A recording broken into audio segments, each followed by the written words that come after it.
어머, 정말 오랜만이다. 민숙이 환하게 웃으며 제 팔을 잡았습니다. 결혼식장 입구에서 만난 친구의 얼굴이 반가웠지만 왠지 모르게 가슴 한편이 무거웠습니다. 아마도 오늘 같은 날엔 누구나 그런 기분이 드는 게 아닐까요? 다른 사람의 행복한 순간을 보면서 문득 떠오르는 아련한 기억들 말입니다. 도연이가 정말 많이 컸구나. 벌써 결혼을 하다니. 저는 작게 중얼거리며 결혼식장 안으로 들어섰습니다. 부드러운 클래식 음악이 흘러나오고 하객들의 웃음소리가 귓가에 맴돌았습니다. 신랑 측 친척들과 신부 측 지인들이 삼삼오오 모여 담소를 나누는 모습이 평화로워 보였어요. 하지만 이상하게도 제 마음만큼은 편하지 않았습니다. 민숙과 함께 하객 명단에 이름을 적고 축의금을 전달한 후 식장 안쪽으로 향했습니다. 높은 천장에서 내려오는 은은한 조명이 하얀 꽃장식들을 더욱 아름답게 만들고 있었어요. 그런데 그 순간부터였습니다. 뭔가 알 수 없는 불안감이 가슴을 짓누르기 시작한 것 말이에요.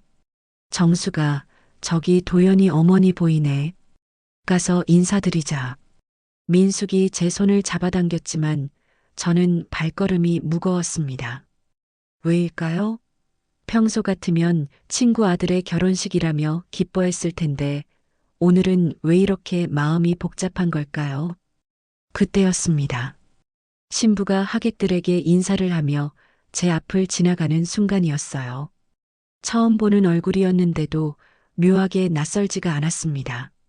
아니, 정확히 말하면 뭔가 친숙한 느낌이 들었다고 할까요? 마치 오래전부터 알고 있었던 사람을 다시 만난 듯한 그런 기분이었습니다.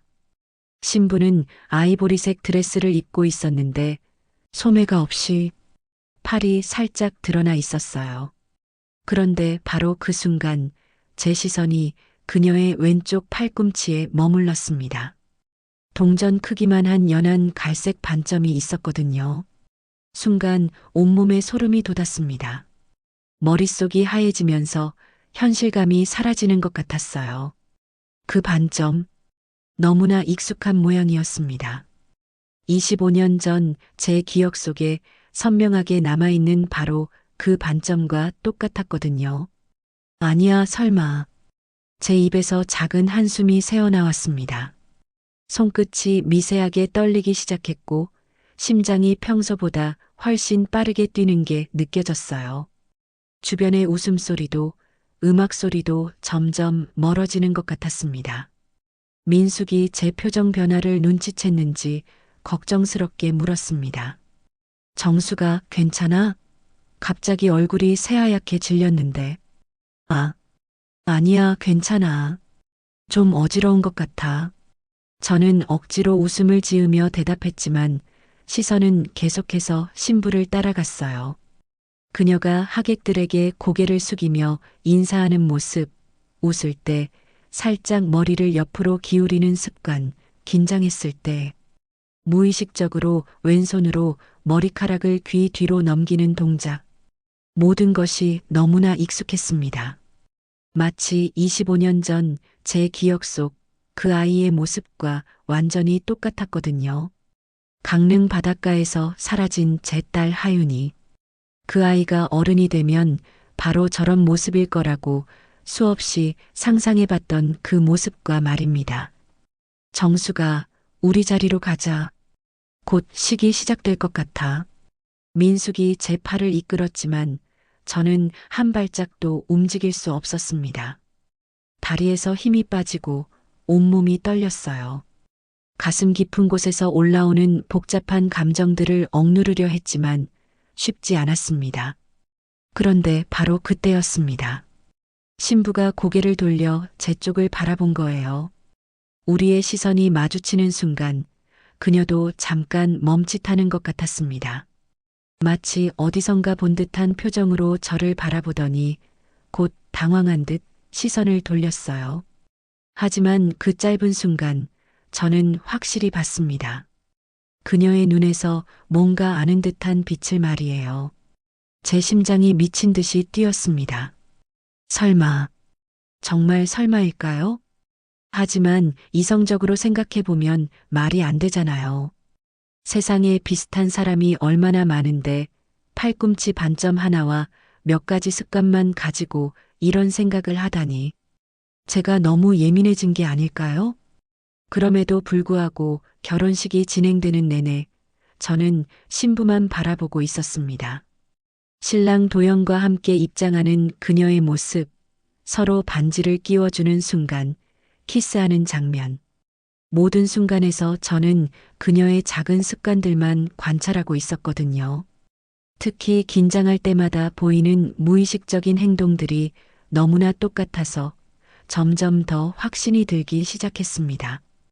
어렸을 때 하윤이가 부끄러워하거나 긴장하면 보였던 바로 그런 모습들이었어요. 하지만 동시에 두려웠습니다. 만약 정말 제 딸이라면 25년 동안 찾지 못해 미안했던 마음을 어떻게 전해야 할까요? 그리고 만약 제 착각이라면 이 모든 기대와 희망은 또다시 산산조각 날 텐데 그런 절망을 또 한 번 견딜 수 있을까요? 식이 끝나고 하객들이 피로 연장으로 이동하기 시작할 때 저는 민숙에게 조심스럽게 물었습니다. 민숙아, 혹시 저 신부에 대해서 뭔가 알고 있는 거 있어? 민숙이 고개를 갸우뚱하며 생각해 보더니 대답했어요.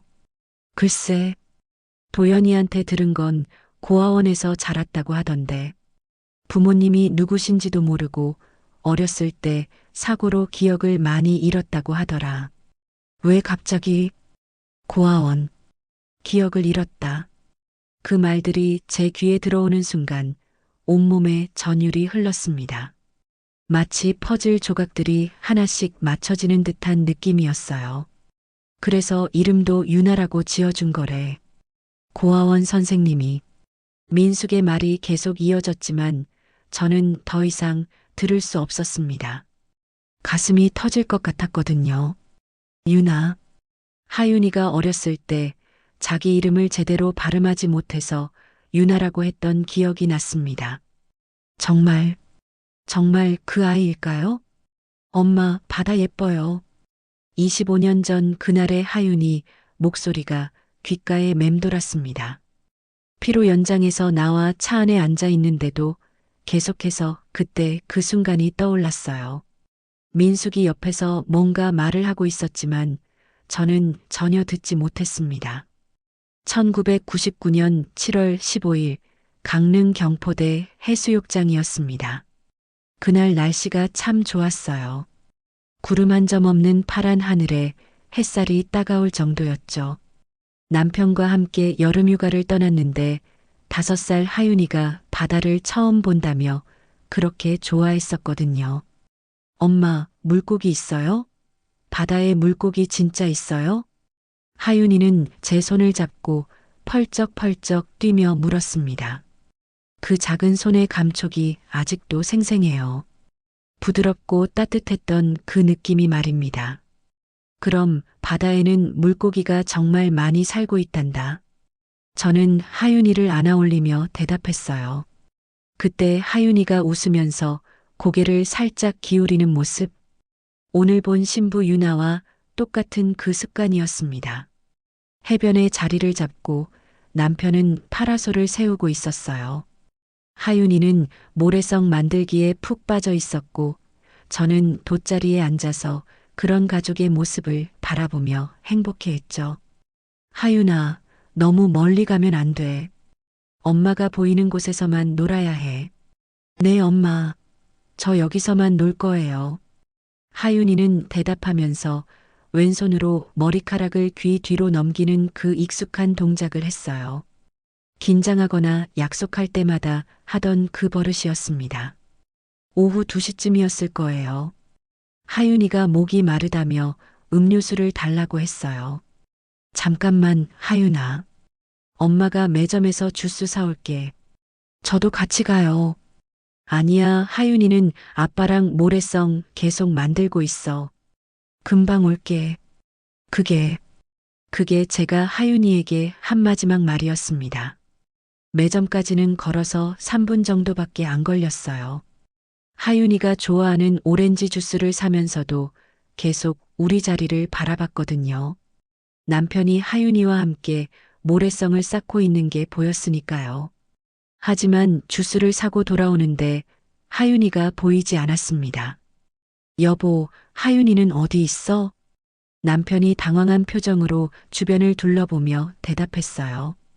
방금까지 여기 있었는데 화장실 간다고 했었나? 아니면 그 순간부터 제 머릿속이 하얘졌습니다. 심장이 미친 듯이 뛰면서 숨을 제대로 쉴 수가 없었어요. 하윤아, 하윤아. 저는 미친 사람처럼 해변을 뛰어다니며 소리쳤습니다. 다른 가족들도 놀란 표정으로 저희를 바라봤어요. 하지만 하윤이는 어디에도 없었습니다. 화장실, 매점, 샤워장. 갈 수 있는 곳은 다 찾아봤지만 아무것도 없었어요. 하윤이가 쓰고 있던 분홍색 모자만 모래 위에 떨어져 있었을 뿐이었습니다. 경찰에 신고해야 해. 빨리. 남편의 목소리가 떨렸어요.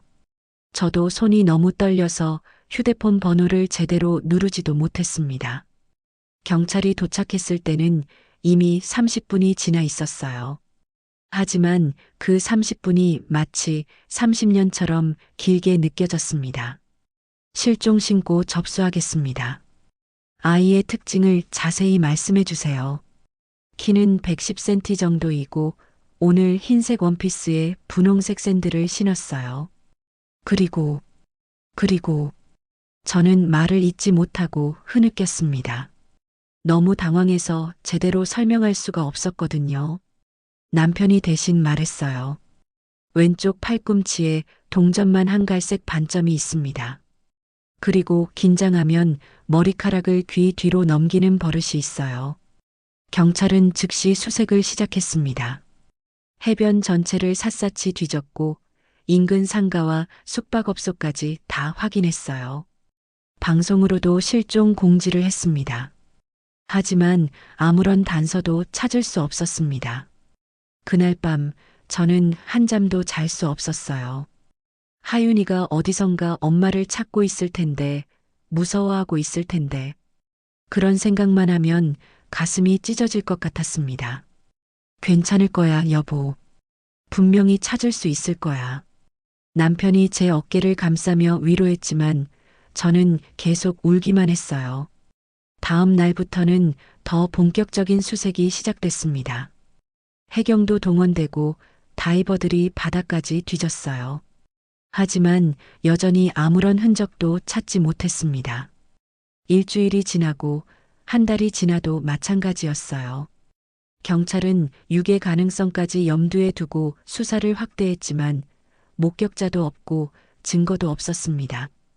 마치 하윤이가 허공으로 사라진 것처럼 말이에요. 혹시 바다에 누군가 그런 말을 꺼낼 때마다 저는 미친 듯이 소리쳤습니다. 아니야. 우리 하윤이는 살아있어. 분명히 어딘가에 있다고. 하지만 시간이 지날수록 희망은 점점 사라져갔어요. 경찰도 적극적인 수사를 중단했고 주변 사람들도 하나둘 포기하라고 말하기 시작했습니다. 6개월 후 저희는 서울로 돌아왔어요. 하지만 저는 정상적인 생활을 할 수가 없었습니다. 밤마다 하윤이 목소리가 들리는 것 같았고 길에서 비슷한 나이의 아이들을 보면 뛰어가서 확인하곤 했어요. 남편은 그런 제가 안쓰러웠는지 더 이상 아이에 대한 얘기를 꺼내지 않았어요. 하지만 저는 알고 있었습니다. 그도 밤마다 혼자 울고 있다는 걸 말이에요. 결국 저희 부부는 갈라섰습니다. 하윤이를 잃은 죄책감과 슬픔을 견디지 못해서 말이에요. 서로를 보고 있으면 그날의 기억이 너무 생생하게 떠올라서 함께 있을 수가 없었거든요. 그 후로도 저는 계속 찾았습니다. 사설탐정도 고용해보고 실종 아동 관련 단체에도 가입했어요. 인터넷이 보급된 후에는 온라인으로도 수없이 검색했습니다. 하지만 25년이 지나도록 아무런 소식이 없었어요.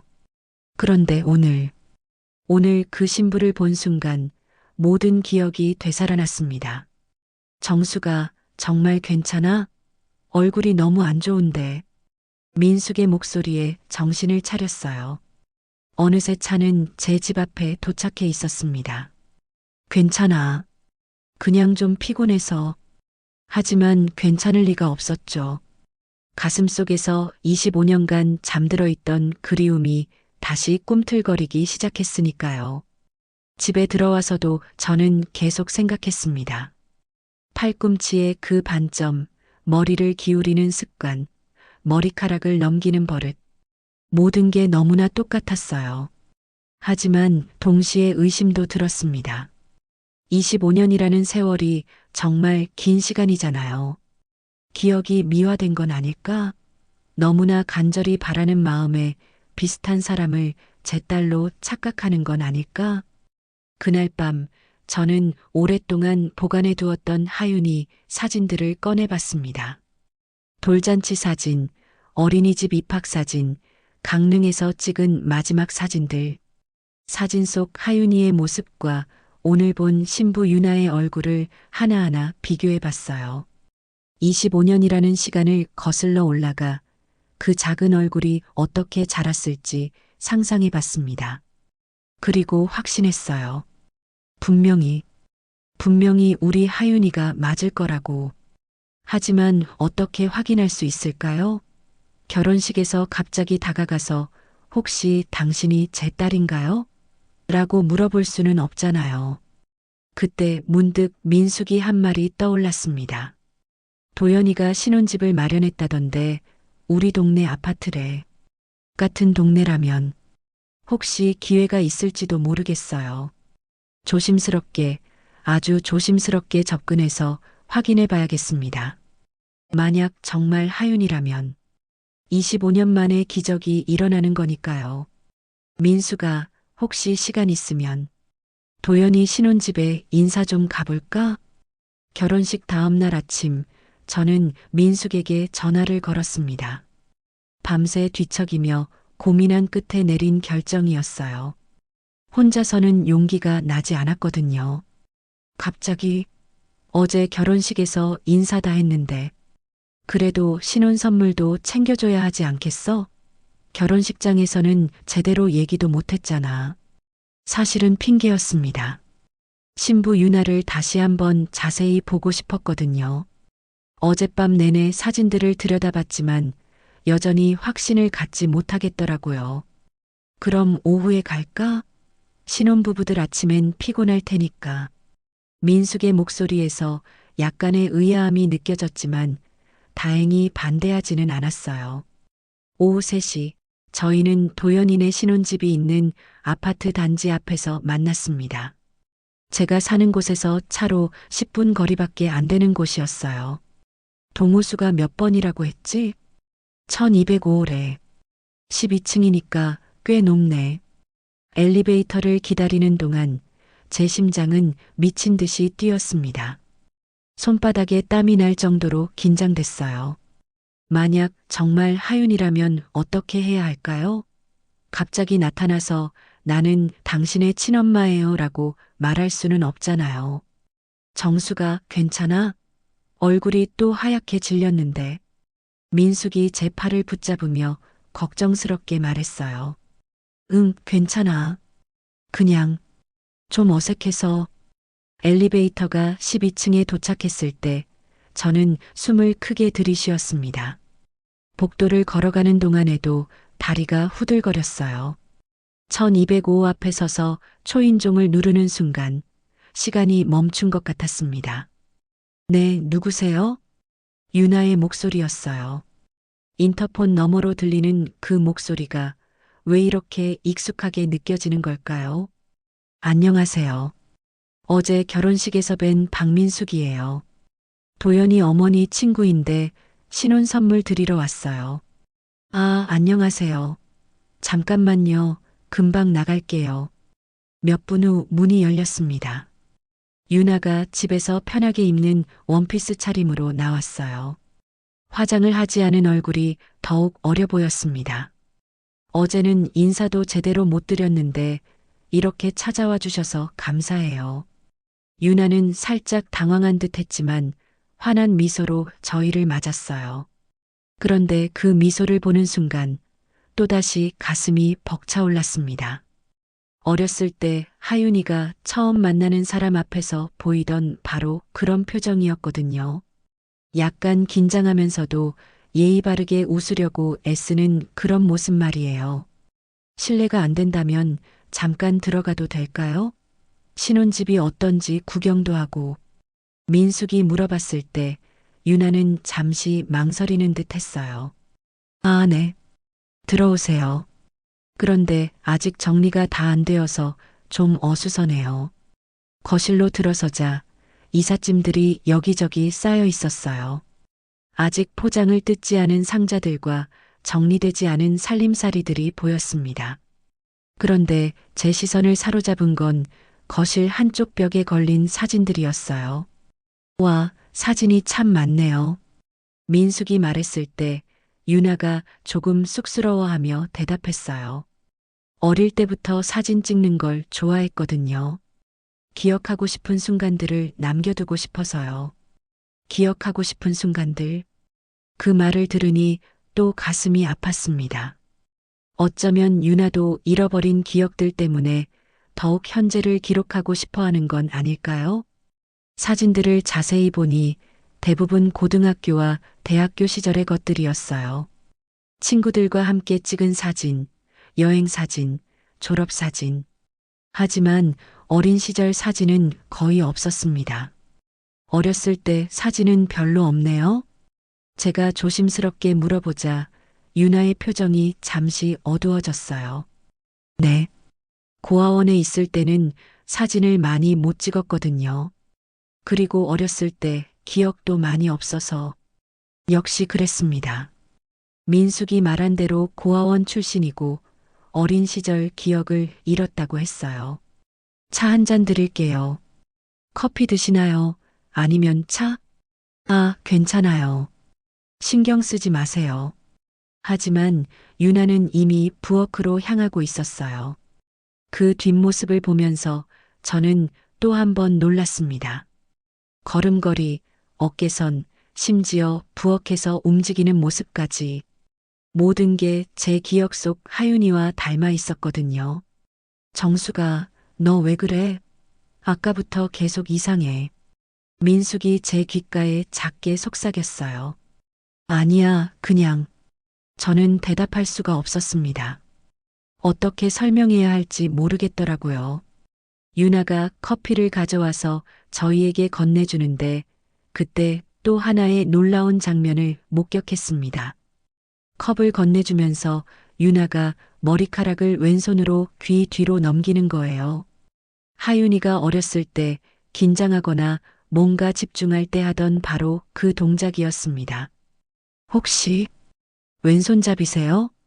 제가 갑자기 물어보자 유나가 깜짝 놀란 표정을 지었어요.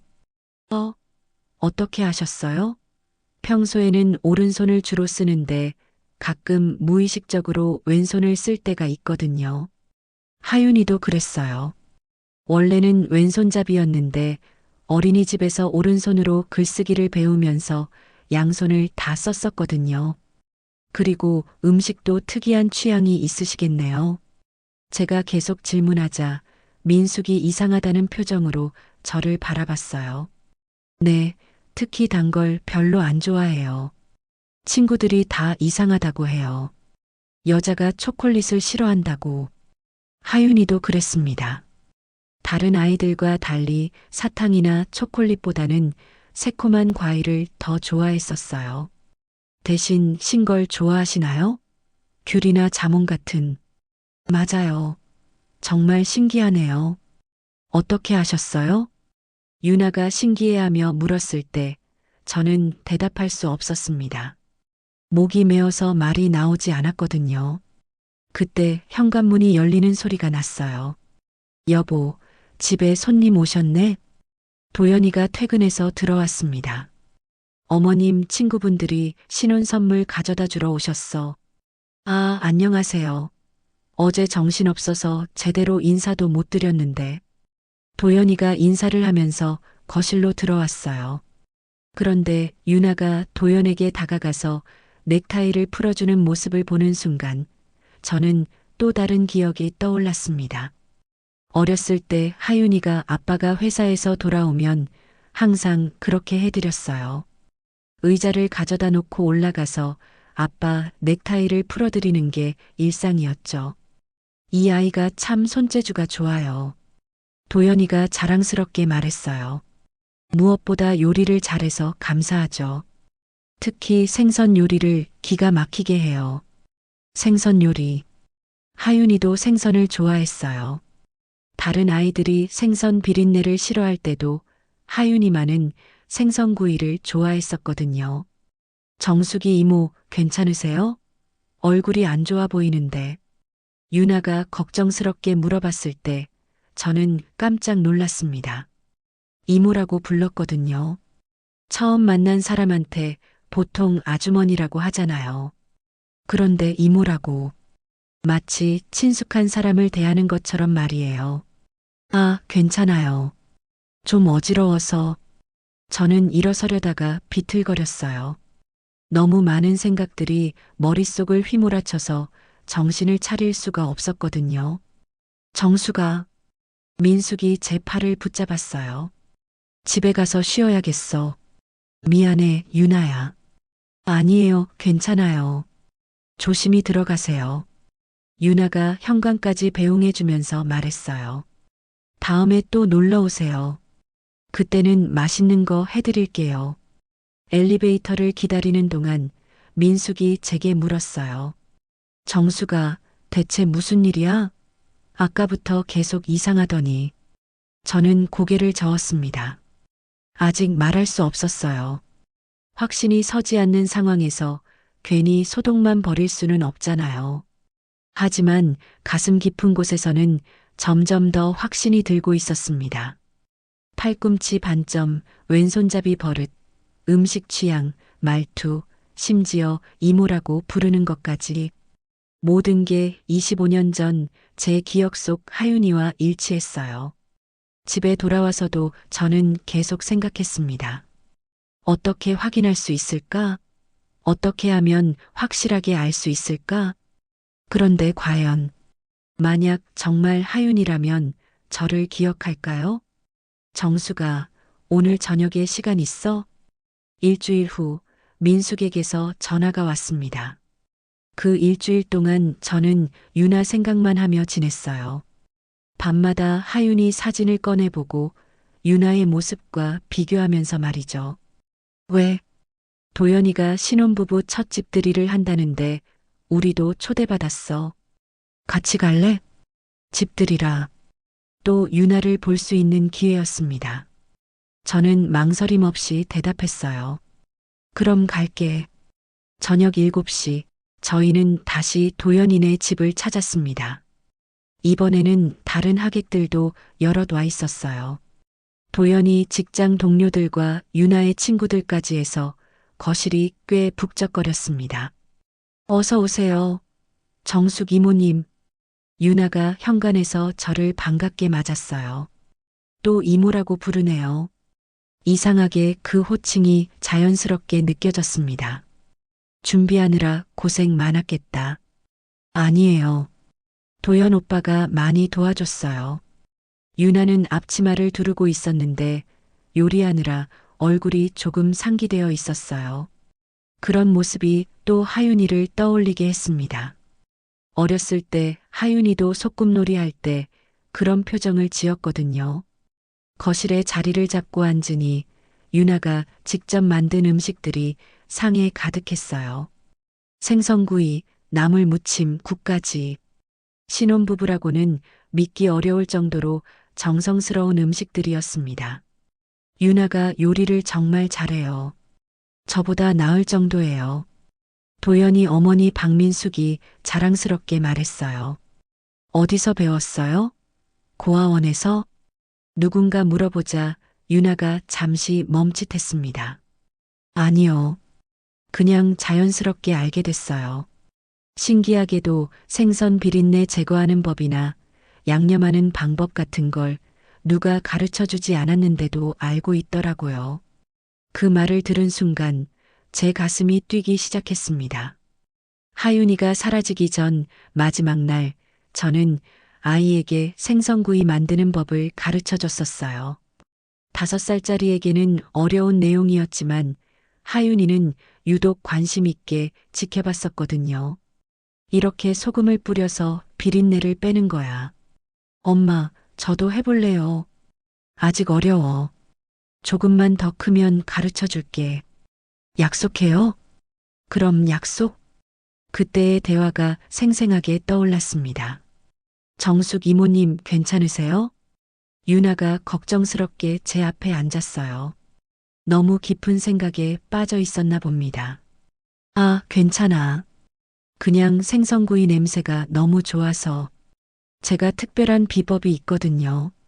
레몬즙을 몇 방울 떨어뜨리면 비린내가 완전히 사라져요. 레몬즙.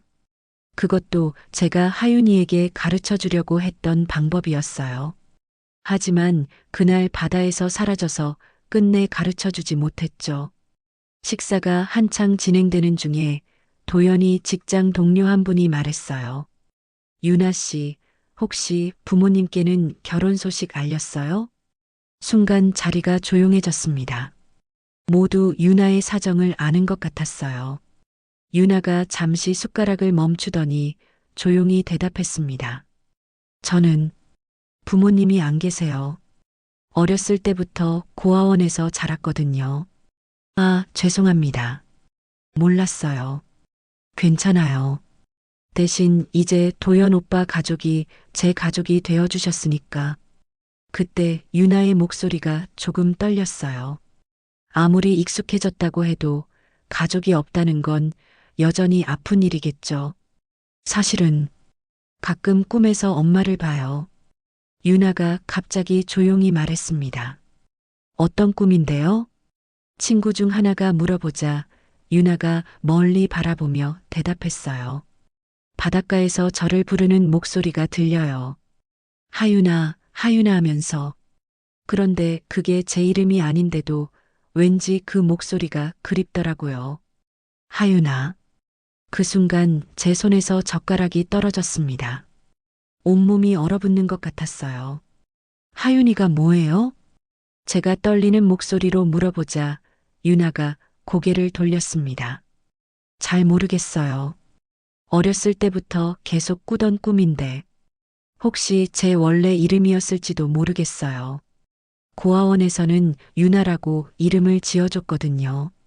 그 바닷가는 어떻게 생겼는데요? 제 목소리가 더욱 떨렸습니다. 다른 사람들이 이상하게 바라보는 게 느껴졌지만 저는 멈출 수 없었어요.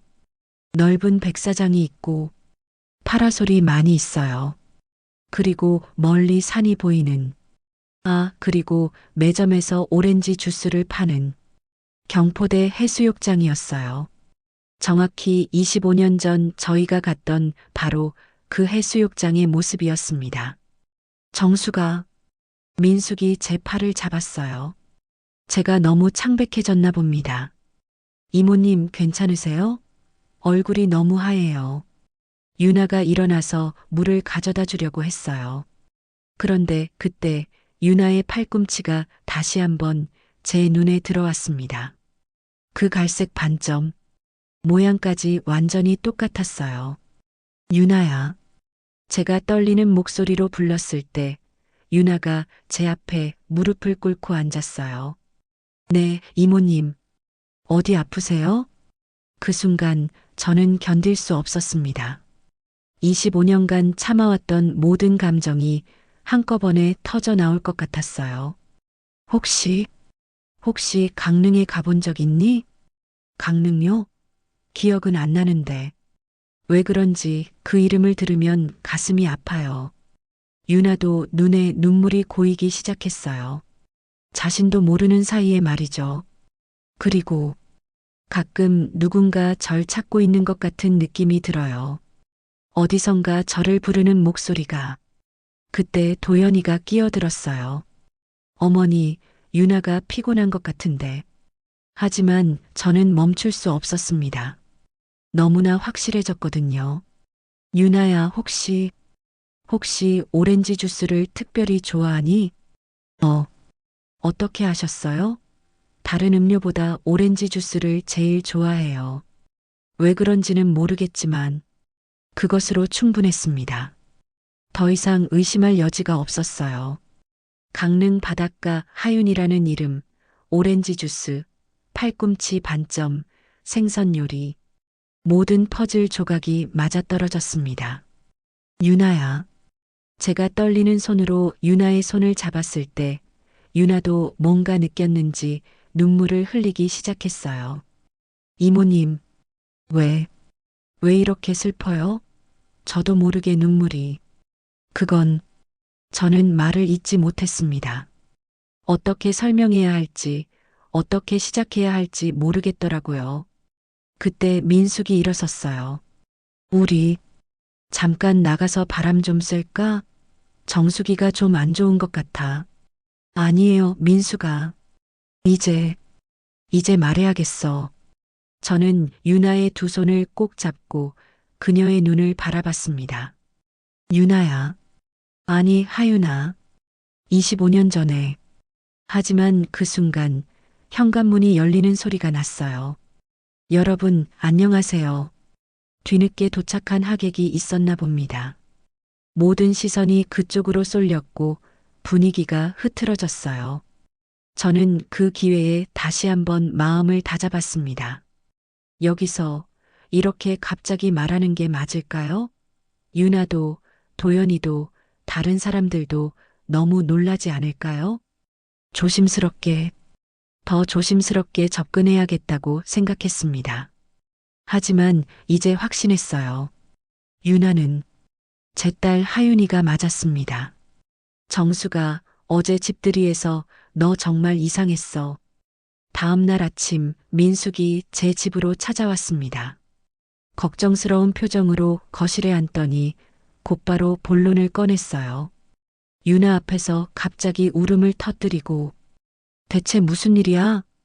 저는 밤새 고민한 끝에 결심을 했었습니다. 더 이상 혼자 감당할 수 없겠더라고요. 민수가 사실 얘기하고 싶은 게 있어. 뭔데? 너도 알잖아. 내가 25년 전에 강릉에서 딸을 잃어버렸다는 거. 민숙의 표정이 심각해졌어요. 제 과거를 아는 몇 안 되는 사람 중 하나였거든요. 설마 유나가? 응, 나도 처음에는 말도 안 된다고 생각했어. 하지만 어제까지 확인해 보니까 저는 그동안 발견한 모든 단서들을 민숙에게 털어놓았습니다. 팔꿈치 반점부터 시작해서 습관, 취향, 그리고 어제 들은 꿈 이야기까지 말이에요. 민숙이 듣고 있던 표정이 점점 진지해졌어요. 정말 그럴 수 있는 거야? 나도 믿기지 않아. 하지만 너무 많은 게 일치해. 이건 우연이라고 하기엔 너무. 그때 민숙의 휴대폰이 울렸어요. 여보세요? 아, 유나야. 유나에게서 온 전화였습니다. 저는 가슴이 뛰기 시작했어요. 응, 괜찮아. 왜? 정숙이 이모가? 아, 그래. 알겠어. 응. 통화를 끝낸 민숙이 저를 바라봤어요. 유나가 어제 일로 걱정이 된다고 하네. 너한테 뭔가 잘못한 게 있는지 궁금하다고. 뭐라고 했어? 오늘 시간 있으면 정숙이 이모 댁으로 인사드리러 가겠다고 하던데. 유나가 제 집으로 온다고요? 갑자기 떨렸어요. 준비도 안 되어 있는 상황에서 어떻게 대화를 나눠야 할지 모르겠더라고요. 민수가 너도 같이 있어 줄래? 혼자서는 용기가 안 나. 당연하지. 내가 도와줄게. 오후 3시쯤 유나가 제 집을 찾아왔습니다. 손에는 작은 화분을 들고 있었어요.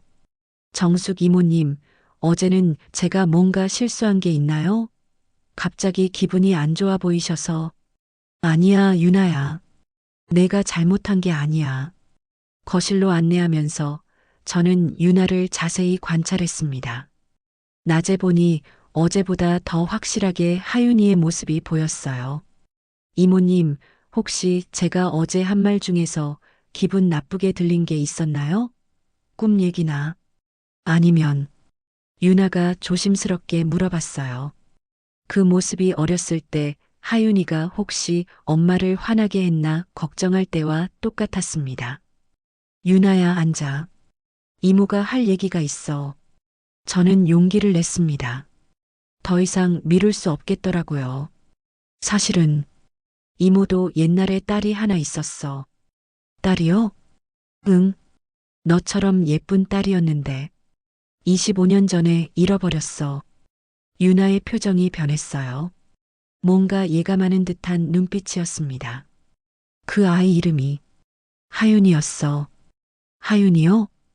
유나가 작게 중얼거렸어요. 그 이름을 듣는 순간 뭔가 떠오르는 듯한 표정을 지었습니다.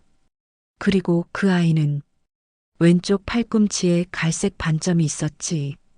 저는 조심스럽게 유나의 팔을 가리켰어요. 너처럼. 순간 유나의 얼굴이 하얘졌어요.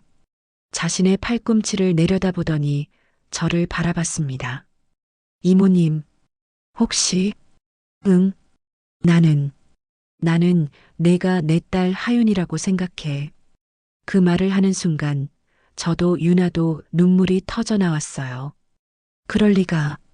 그럴 리가 없어요. 유나가 고개를 저었지만 이미 눈물을 멈출 수 없었어요. 하지만 어제 내가 한 말들, 강릉 바다 꿈 하윤이라는 이름, 오렌지 주스, 모든 게 일치해. 정말, 정말 그런 거예요? 유나가 떨리는 목소리로 물었어요. 어렸을 때부터 계속 누군가 저를 찾고 있는 것 같은 느낌이 들었어요. 그리고 가끔 엄마라는 단어만 들어도 가슴이 아팠고, 저는 유나의 손을 잡았습니다. 25년 만에 다시 만진 제 딸의 손이었어요. 하윤아, 정말 너구나. 엄마, 유나가, 아니, 하윤이가 그렇게 부르는 순간 25년간 쌓였던 모든 아픔과 그리움이 한꺼번에 터져 나왔습니다. 저희는 서로 끌어안고 한참을 울었어요. 민숙도 옆에서 같이 눈물을 흘렸습니다. 엄마, 정말 엄마예요? 그래, 내 딸, 엄마야. 왜, 왜 이렇게 오래 찾지 못하셨어요? 하윤이의 질문에 저는 더욱 죄스러워졌어요. 미안해, 하윤아. 엄마가 미안해. 5분, 고작 5분 자리를 비운 사이에 엄마 잘못이 아니에요. 제가 길을 잃었던 거예요. 하윤이가 저를 위로해줬어요. 25년 만에 만난 딸이 오히려 엄마를 달래주는 거예요. 그런데 어떻게 고아원에 가게 됐을까? 잘 기억이 안 나요. 그냥 어느 순간 고아원에 있었어요. 선생님들이 교통사고를 당해서 기억을 잃었다고 하더라고요. 교통사고. 그래서 기억을 잃었던 거구나. 하윤아, 그동안 많이 힘들었지? 아니에요. 고아원 선생님들이 잘해주셨어요. 그리고 이제 도현 오빠도 있고, 그런데 이제 진짜 엄마도 다시 만났네요. 하윤이가 환하게 웃었어요. 25년 전 그대로의 그 미소였습니다. 그런데 엄마, 아빠는 어떻게 되셨어요? 그 질문에 저는 잠시 말을 멈췄어요. 어떻게 설명해야 할까요? 아빠는 너를 잃어버린 후에 너무 힘들어 하셔서 헤어지셨구나. 하윤이가 먼저 이해했어요. 생각보다 담담하게 받아들이더라고요. 괜찮아요, 엄마. 이제라도 만났으니까. 그 순간 현관문이 열리는 소리가 났어요. 여보, 집에 왔어. 도연이의 목소리였어요. 하윤이가 깜짝 놀라며 일어났습니다. 어떡하죠? 도연 오빠한테 뭐라고 얘기해야 할까요? 저도 당황했어요. 갑자기 이런 상황이 벌어질 줄 몰랐거든요. 일단 일단 자연스럽게 하자. 도연이가 거실로 들어왔을 때 저희는 모두 눈물을 닦고 있는 상황이었어요. 무슨 일이에요? 왜 다들 우세요? 도연이가 당황해서 물어봤어요. 하윤이가 저를 바라보더니 조심스럽게 입을 열었습니다. 오빠, 사실은, 하지만 말을 끝까지 하지 못했어요. 어떻게 설명해야 할지 모르겠다는 표정이었습니다. 그때 제가 나섰어요. 도연아, 앉아. 이모가 할 얘기가 있어. 과연 도연이는 이 놀라운 사실을 어떻게 받아들일까요? 이모님, 무슨 얘기세요? 도연이가 소파에 앉으며 걱정스럽게 물었습니다. 하윤이는 제 옆에 바짝 붙어 앉아서 긴장한 표정이었어요. 도연아, 믿기 어려운 얘기일 수도 있는데, 저는 천천히 시작했습니다. 25년 전 강릉에서 딸을 잃어버린 이야기부터 말이에요. 도연이는 처음에는 놀란 표정으로 듣고 있더니 점점 심각해졌어요. 그래서 유나가 정숙 이모님의 딸이라는 말씀이세요? 증거가 있어. 저는 가방에서 25년 전 하윤이 사진들을 꺼냈습니다. 오래된 사진들이지만 소중히 보관해둔 것들이었어요. 이게 하윤이가 4살 때 사진이야.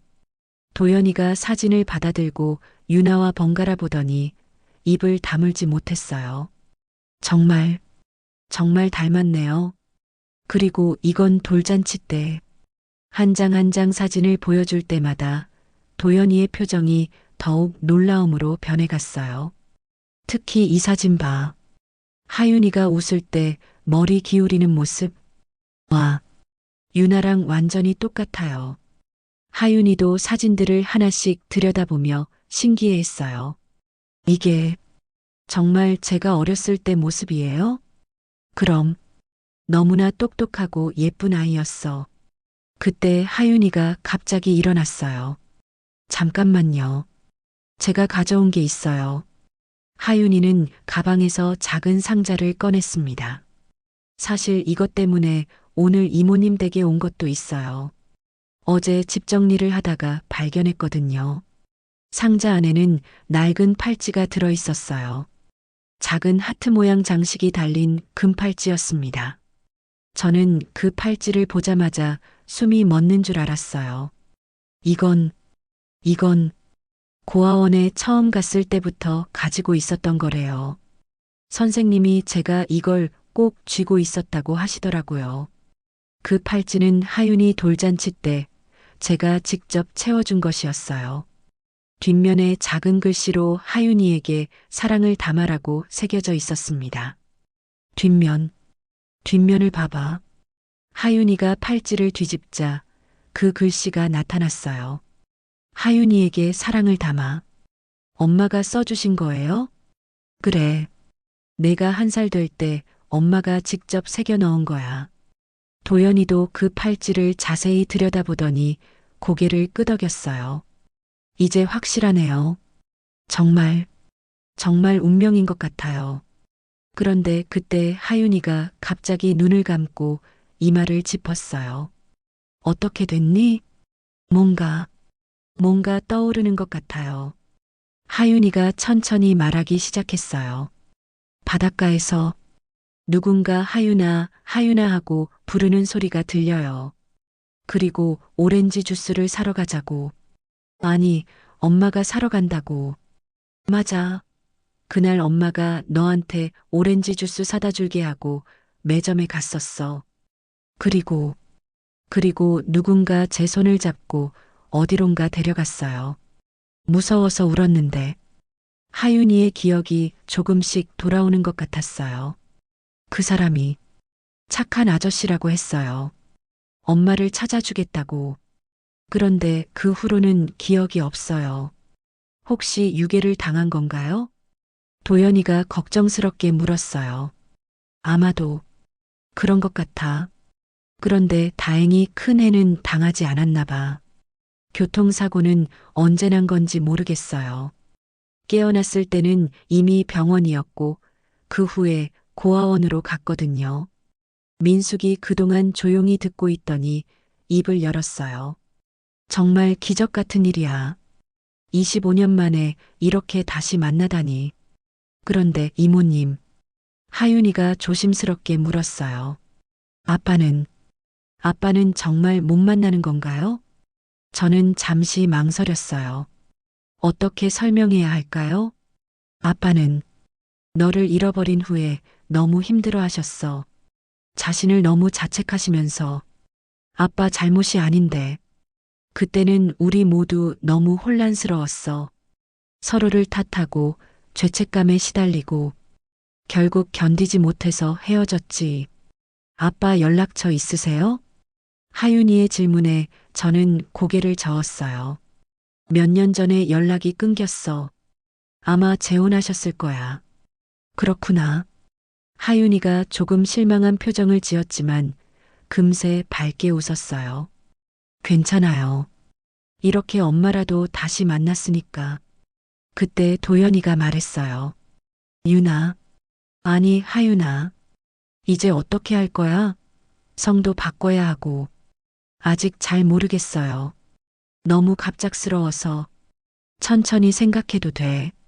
중요한 건 이제 가족이 다시 만났다는 거잖아. 저는 하윤이의 손을 꼭 잡았어요.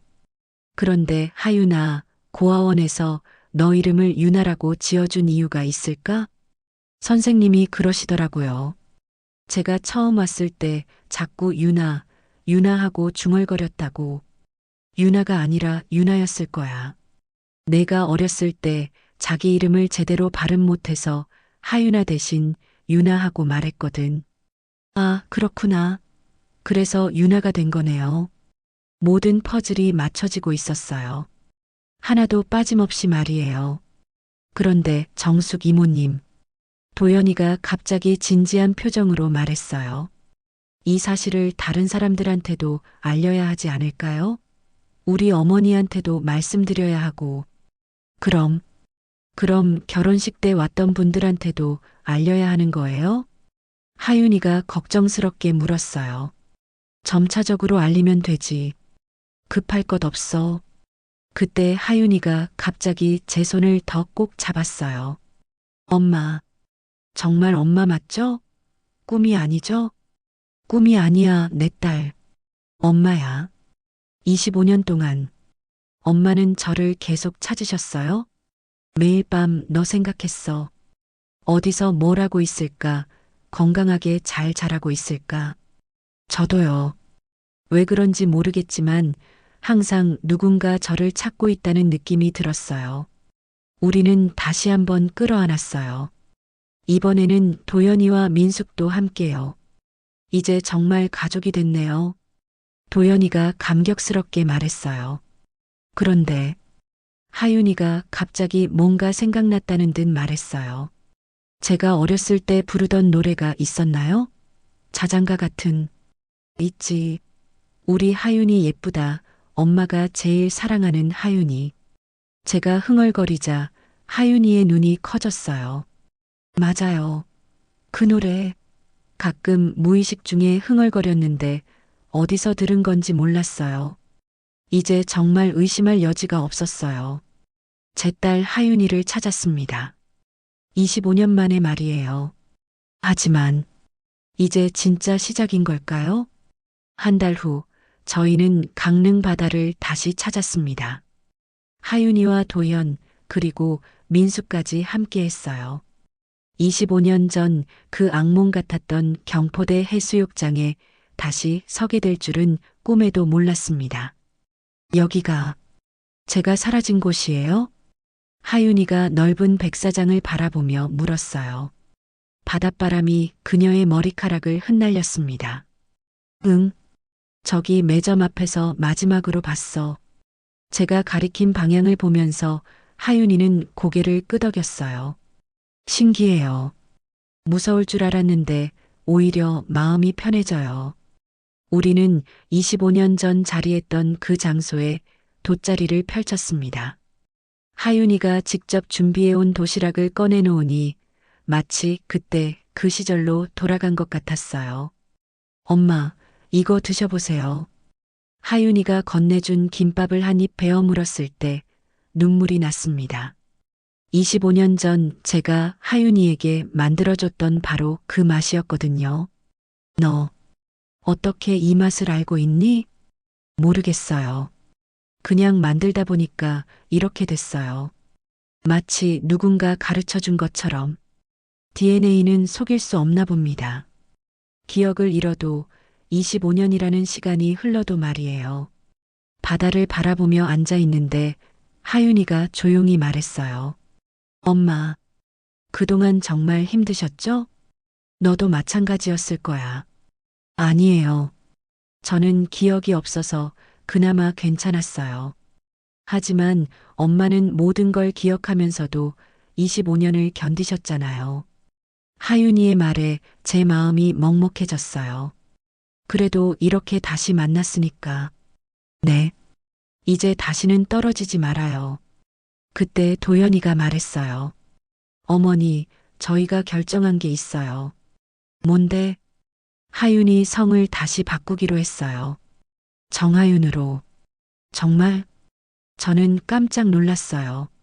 결혼해서 남편 성을 따르는 게 보통인데 말이에요. 네. 25년 만에 찾은 가족인데 성까지 다르면 안 되잖아요. 하윤이가 환하게 웃으며 말했어요. 그리고 나중에 아이가 생기면 그 아이에게도 이 이야기를 들려줄 거예요. 할머니가 얼마나 할머니를 사랑했는지 25년 동안 포기하지 않고 찾았는지 말이에요. 그 말을 듣는 순간 저는 더 이상 참을 수 없었습니다. 25년간 쌓였던 모든 감정이 한꺼번에 터져 나왔어요. 고마워. 정말 고마워. 민숙이 제 어깨를 토닥이며 말했어요. 정수가 이제 정말 행복하겠구나. 응. 이보다 더 행복할 수는 없을 거야. 해가 서쪽으로 기울어갈 무렵 하윤이가 갑자기 일어났어요. 엄마, 저기 매점에서 오렌지 주스 사올게요. 내가 갈게. 아니에요. 제가 갈게요. 이번에는 제가 엄마한테 사드릴게요. 하윤이가 뛰어가는 모습을 보면서 저는 25년 전 그 순간을 떠올렸어요. 그때도 이렇게 하윤이가 모래밭을 뛰어다녔었죠. 하지만 이번에는 달랐습니다. 하윤이가 오렌지 주스를 들고 웃으며 돌아오는 모습을 볼 수 있었거든요. 엄마, 여기요. 하윤이가 건네준 오렌지 주스를 마시면서 저는 생각했습니다. 인생이 때로는 참 신기하다고요. 가장 절망적인 순간에도 어딘가에서는 희망이 자라고 있었나 봅니다. 제가 하윤이를 포기하지 않았듯이 하윤이도 어딘가에서 엄마를 기다리고 있었던 거죠. 엄마. 하윤이가 제 팔짱을 끼며 말했어요. 사랑해요. 나도 사랑해, 내 딸. 25년이라는 긴 시간, 그 모든 아픔과 그리움이 이 한마디로 치유되는 것 같았습니다. 가족이란 게 이런 거구나 하고 생각했어요. 시간이 흘러도 멀리 떨어져 있어도 기억을 잃어도 끊어지지 않는 끈. 그것이 바로 가족의 사랑이구나 싶었습니다. 집으로 돌아오는 차 안에서 하윤이가 말했어요. 엄마, 제가 요리 배운 거 아시죠? 내일부터 매일 엄마 댁에 가서 밥 해드릴게요. 괜찮아, 내가 할게. 안 돼요. 25년치 효도를 해야 하는데. 그 말에 도연이도 웃으며 거들었어요. 어머니, 우리 하윤이 요리 정말 잘해요. 어머니 입맛에 맞을 거예요. 이제 정말 가족이 된 것 같았어요. 며칠 후 박민숙이 전화를 걸어왔습니다. 정수가 너 정말 대단해. 25년을 포기하지 않고 기다린 게 운이 좋았던 거지 뭐. 운이 아니야. 모성애야. 그 강한 모성애가 하윤이를 다시 데려온 거라고. 민숙의 말이 맞는 것 같았어요. 만약 제가 중간에 포기했다면 결혼식장에서 하윤이를 알아보지 못했을 수도 있거든요. 지금 저는 매일이 꿈 같습니다. 하윤이가 매일 찾아와서 함께 식사하고 그동안 못다한 이야기를 나누고 있어요. 도연이도 저를 친어머니처럼 대해주고요. 가끔 하윤이가 어렸을 때 못해준 것들이 미안해서 눈물이 나기도 하지만 이제는 앞을 보기로 했습니다. 앞으로 함께할 시간들을 소중히 여기면서 말이에요. 엄마는 정말 강한 사람이에요. 어제 하윤이가 그렇게 말했을 때 저는 고개를 저었어요. 강한 게 아니야. 그냥 엄마니까, 엄마니까. 그 한마디가 모든 걸 설명해 주는 것 같았어요. 세상의 모든 엄마들이 그럴 거예요.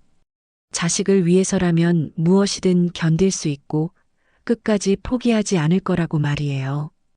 25년 전 그 바닷가에서 저는 제 딸을 잃었습니다. 하지만 지금 생각해보니 잃은 게 아니었어요. 잠시 다른 길을 걷고 있었을 뿐이었죠. 그리고 운명은 다시 우리를 만나게 해주었습니다. 가장 예상하지 못한 방식으로 말이에요. 이제 저는 알겠어요. 진짜 가족의 사랑이 무엇인지, 그리고 포기하지 않는 것이 얼마나 중요한지 말입니다.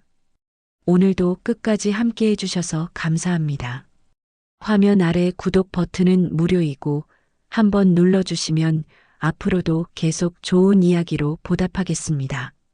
그럼 오늘도 따뜻한 하루 보내시고 다음에도 새로운 이야기로 찾아오겠습니다.